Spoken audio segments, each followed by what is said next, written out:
You gotta understand, like, when you get a bike, when you spend $30,000, a little over $30,000 on a bike, and you're paying cash or with a loan, whatever, you're spending that kind of money, and the day you get it, it starts having problems, and then your bike is unrideable for like over a month, it leaves a pretty bad taste in your mouth. So this is my last ride on this motorcycle.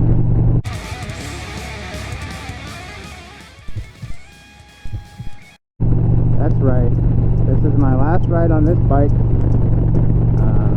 So I've reached an agreement with India now. They are going to be building me a replacement, brand new 2022 Indian Challenger Dark Horse Icon in Riot Orange Smoke.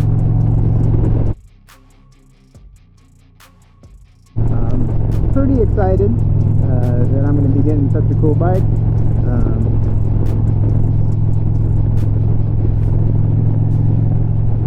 The only downside is, even with them trying to prioritize the build, it's probably going to be a couple months before I get it, so that kind of sucks. I'm happy with them giving me the special edition colors, which nobody seems to be ordering, which means I'm going to have one of the only ones in the country. From what I can tell, they're not ordering that bike in that color.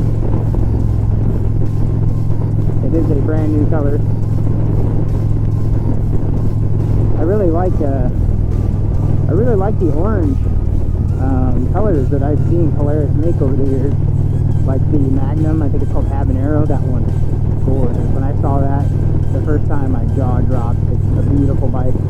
They got the burnt orange Indian Chieftain. I've seen one of those. That looks gorgeous. I think that one's a satin also. Gorgeous looking. So pretty excited. I am also, I'm disappointed that this bike gave me such a headache and still having issues. So I'm actually taking this back to the dealer because I can do so safely, and they want the bike to get inspected.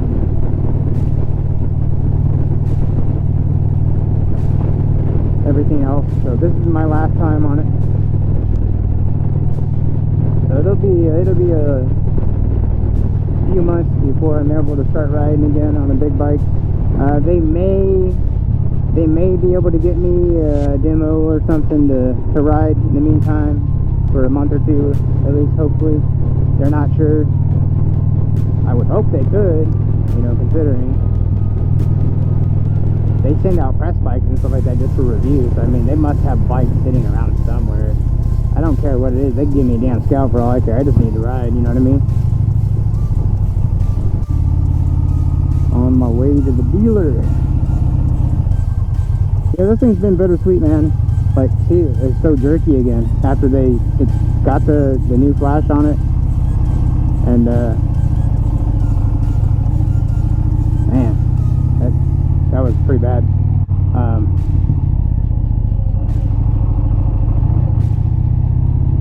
Yeah, it's been bittersweet living with this thing. On one hand, I love it because it's the coolest bike I've ever owned still, even though it's had issues. But on the other, it's had too many issues, and I'm really hoping the new one has no issues, at least not for a long time. Because after riding this, even with the issues, I can't see myself riding anything else. I mean, maybe I could. Springfields are cool. The new Chief didn't really attract me at first, but I think it was just the color that I saw. I saw that white one with like the black bags on it and stuff, and I was like, ugh.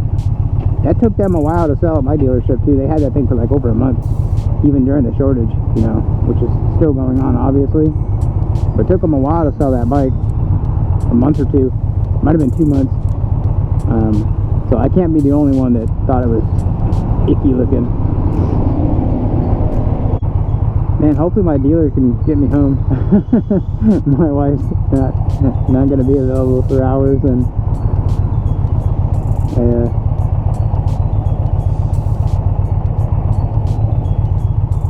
they're pretty cool. Herwald Motorsports is they're good people, man. They're a good dealership. I I think they're an awesome dealership. I haven't had any issues with them. They've always treated me good. Their whole staff is awesome. They got an awesome team over here. Like they were able to solve the shifting issue on this for the most part as best they could. After the part that was sent to replace on this bike 2 times failed. They did their own repair on it, and it worked. But the shifting's been pretty solid on it, except for when it's cold. These bikes are a little quirky. When it's cold, they don't like to shift up until the transmission oil is completely warmed up. But beyond that, you know, it's been doing good. Just those weird issues that I don't want to deal with anymore with the throttle and stuff and shutting off on me occasionally. And the warnings about the transmission or the ECM or whatever, like just all kinds of stuff. I will say everybody complains about this touchscreen. I have only had it act up one time, and it completely froze on me, and the system threw like 42 codes or something like that out. That was really weird. That's the only issue I've had with the touchscreen. It definitely works better than my last one ever did on my 2017. That touchscreen was not friendly to me at all. That one got replaced and still acted up afterwards, and I was like, well, whatever. I just lived with it. But I can't love this bike like I want to, because of all the bad experiences and the constant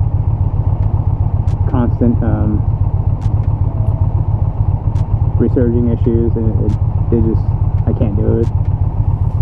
But I'm giving them another shot. And if the next one is like super bad, which I'm guessing it won't be, but if it is, I don't know what I'm gonna do. I can tell you I won't be riding a Harley after I've ridden quite a few of those, and after riding that new 117, I'm like, nah, I can't replace an Indian with a Harley. It won't feel good. So it'll probably be another Indian, but with less electronics. I don't know though, because I love having sound system. You know, I can't really ride around without having sound. I use the radio so much.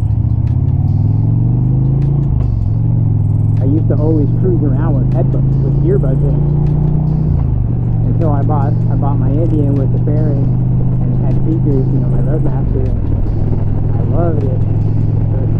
Such a blast to have that bike, and it's been a blast overall on this bike too. You know, I definitely know people that have had much worse experiences than mine, and their bikes are gone already, and they didn't want to deal with it, and they refused to get new ones. They even give them a shot again, which I understand. I get it, but I am willing to try again, especially considering Indian hooked me up with a special icon bike. So I'm pretty happy with what they're replacing us with. They didn't give me everything I asked for, but you know, I didn't expect them to either. Just because if I wanted some of the stuff I asked for, I could just get my money back and buy a pursuit. It comes down to they don't do factory custom stuff on bikes, and honestly, some stuff like say that electric shock, like I like that, but then again, considering most problems on these bikes that are out there are actually electrical issues,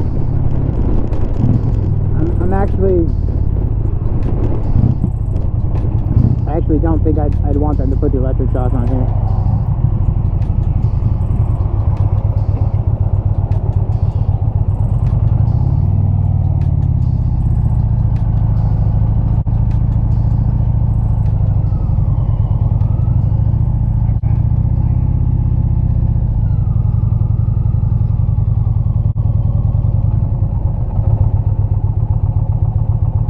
here we are. That's it, my last ride.